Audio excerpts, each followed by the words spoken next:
In a sense, you've been a historian as you've gone about your work. And let's talk first a little, if we may, about your book, The Gutenberg Galaxy, where you argue that for a long time, without actually understanding it, we've been living in a culture in which our whole way of looking at the world has been determined by typography, by the successiveness of print and so on. Would you like to enlarge on that a bit? Well, I remember I decided to write that book when I came across a piece by J.C. Carruthers, a psychiatrist, on the African mind in health and disease, describing the effects of the printed word on the African populations. It startled me and decided me to plunge in. But we have a better opportunity in seeing our old technologies when they confront other populations elsewhere in the world. The effects they have on those people are so startling and so sudden that we have an opportunity to see what happened to us over many centuries. Yes, which we couldn't see because we're inside the system. Yeah. Don't you say that what happened was that we got used to having our information processed as it is in print. That is to say, it's set out successively, whereas at the root of your thoughts, perhaps, there's the view that we can see the world as an image instantaneously, but that we've chosen, under the pressure of a technology, to set it out successively like a block of print. Well, every technology has its own ground rules, as it were. It decides all sorts of arrangements in other spheres. The fact of script and the ability to make inventories and collect data and store data changed many social habits and processes back as early as 3000 BC. However, that's about as early as scripts began. The effects of rearranging one's experience, organizing one's experience by these new extensions of our powers, are quite unexpected. Perhaps one way of putting it is to say that writing represents a high degree of specializing of our powers. Yes. Compared to pre-literate societies, there is a considerable concentration on one faculty when you develop a skill like scripting. And this is the visual, what you call the visual faculty. Yes, this is a highly specialized stress compared to anything in ordinary oral societies. There have been many studies made of this in various ways.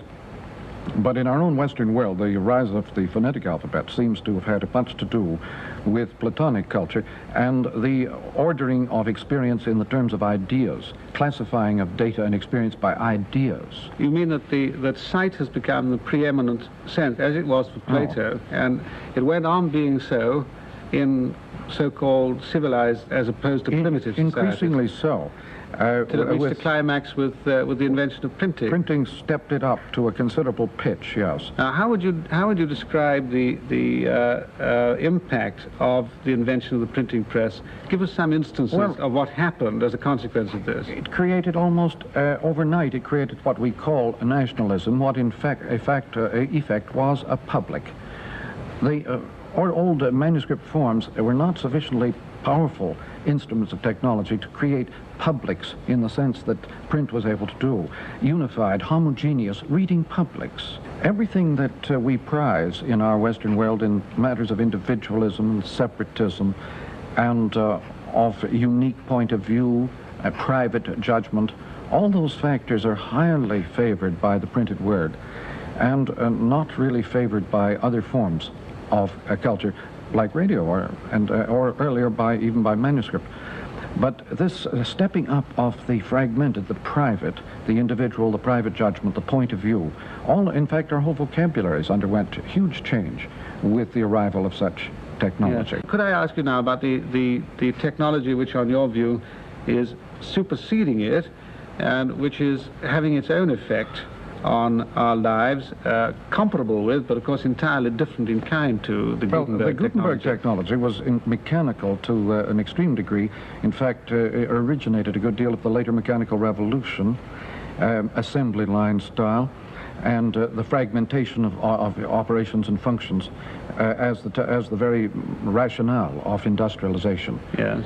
This fragmentation had begun much earlier with after the hunter and the food gatherers with Neolithic man. I suppose in an extreme way one might say that Gutenberg was the last phase of the Neolithic revolution. Gutenberg plus the Industrial Revolution that followed was a pushing of specialism that came in with the Neolithic man.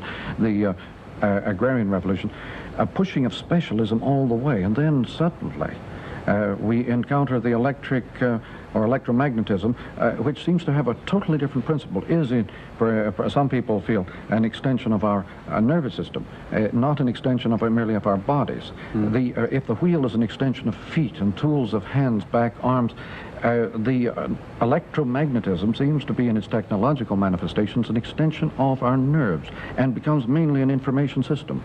It is above all a feedback or looped system. The peculiarity, you see, after the age of the wheel, you suddenly encounter the age of the circuit. The wheel pushed to an extreme suddenly acquires opposite characteristics. This seems to happen with a good many technologies, that if they get pushed to a very distant point, they reverse their characteristics. What difference is the electric technology making to our interest in content, in what the medium actually says? A very complex business, I'm sure, but one of the effects of switching over to circuitry from mechanical moving parts and wheels is an enormous increase in the amount of information that is moving. You cannot cope with vast amounts of information in the old fragmentary classified patterns. You tend to go looking for mythic and structural forms in order to manage such complex data and moving at very high speed. So the electric engineers often speak of pattern recognition as a normal need of people processing data electrically and by computers and so on. Need for pattern recognition. It's a need which the poets foresaw a century ago in their drive back to mythic forms of organizing experience. Well, here we are, a couple of archaic literate men, Gutenberg men, talking on the television. What is the audience getting from this? Is it listening to what we're saying, or is it feeling the impact of a new electric medium? There is a book called "Is Anybody Listening?" It's what worries the advertising man a great deal. The idea of feedback, of being involved in one's participating in one's own audience participation, is a natural product of this circuitry.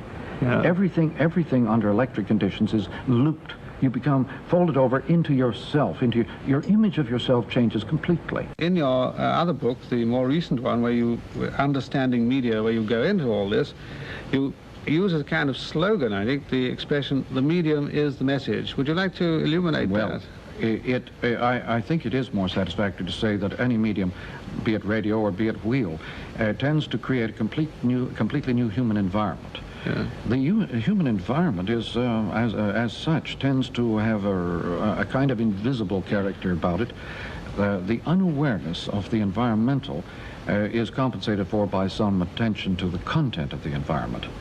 The environment as merely a set of ground rules and as a kind of overall enveloping force gets very little recognition as a form, except from the artist. I think our arts, if you look at them in this connection, do throw quite a lot of light on environments. The artist is usually engaged in somewhat excitedly explaining to people the character of new environments and new strategies of culture necessary to cope with them. Blake is an extreme case of a man who was absolutely panicked by the kind of new environment that he saw forming around him under the auspices of Newton and Locke and industrialism. He thought it was going to smash the unity of the imaginative and sensory life all to bits. But the artist, what he was insisting upon in his own lifetime became quite a popular and widespread movement later on. Can I return to television? Because here we are, where whoever's listening to us is also undergoing the impact of television at the moment. On your view, they're all deceiving themselves insofar as they're paying attention to what we're saying, because what's going on is a medium which is in itself the image that they ought to be concerning themselves with. The medium of television has many characteristics which have been unheeded. Mostly it is seen under the aspect of movie form. The TV camera does not have a shutter, does not take pictures. It handles, it picks up, as radio picks up, the TV camera picks up its environment, handles it, scans it, and the effect of the TV image is iconic in the sense that it shapes things by contours rather than by little snapshots. Now, this is one of the words that you use a good deal, iconic. I think we'd better be clear what you mean by I think of it, again, to tie in with Blake, his whole insistence upon the engraved, the highly patterned and highly sculptured forms and images.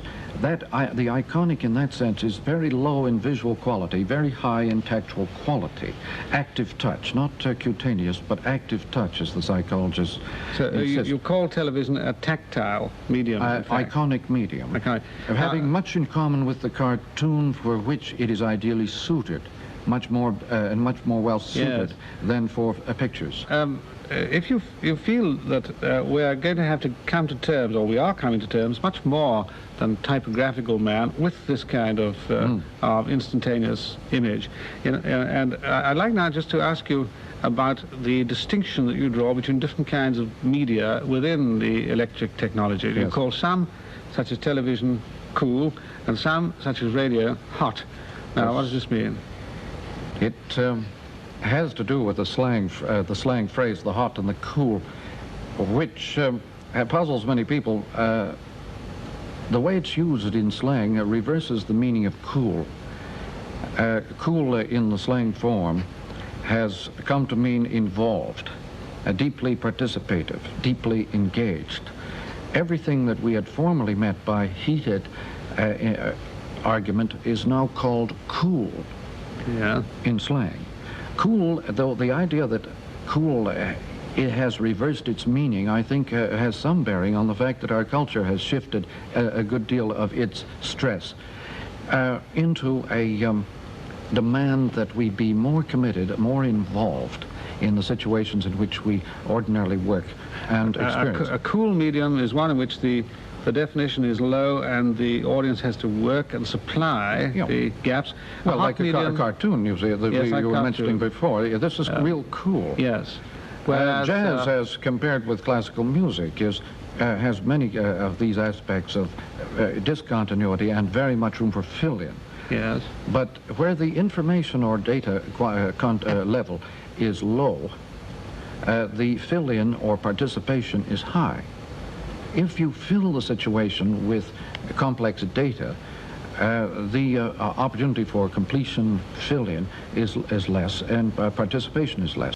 Now, this reminds me to ask you what I think is pretty important about your work, that if you've got phases like this, which are determined technologically, one can not only speak about the kind of the state of affairs we now have, one can also, to some degree, do some prediction.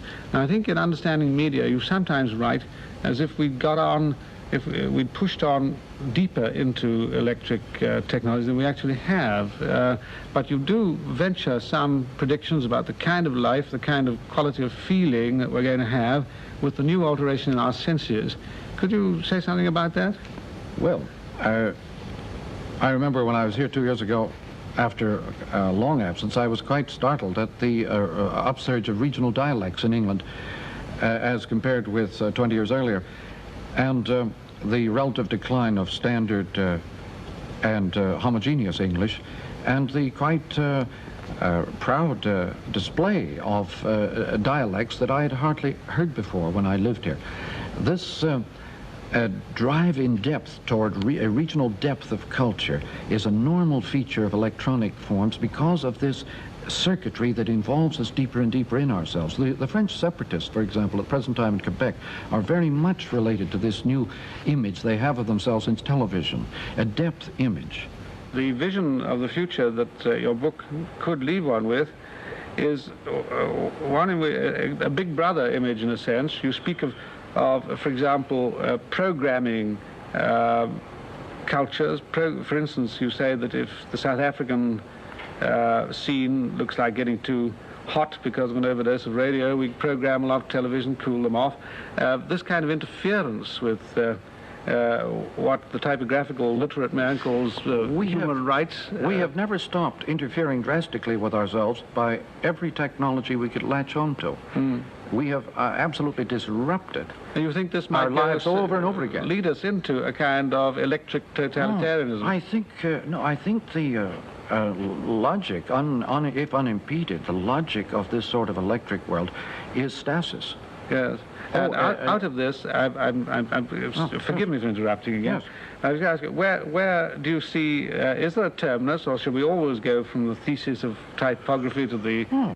I think if there is a logic, and a hopeful one, that appears in this, it is the dispelling of all unconscious aspects of our lives altogether, that we, in order to live with ourselves in such depth, in such instant feedback situations, we have to understand everything, so that our easygoing lolling about in the lap of the unconscious cannot endure. That we will have to take over the total human environment as an artifact. But it seems to be forced upon us. The need to become completely autonomous and aware of all the consequences of everything we're doing before the consequences occur is where we're heading.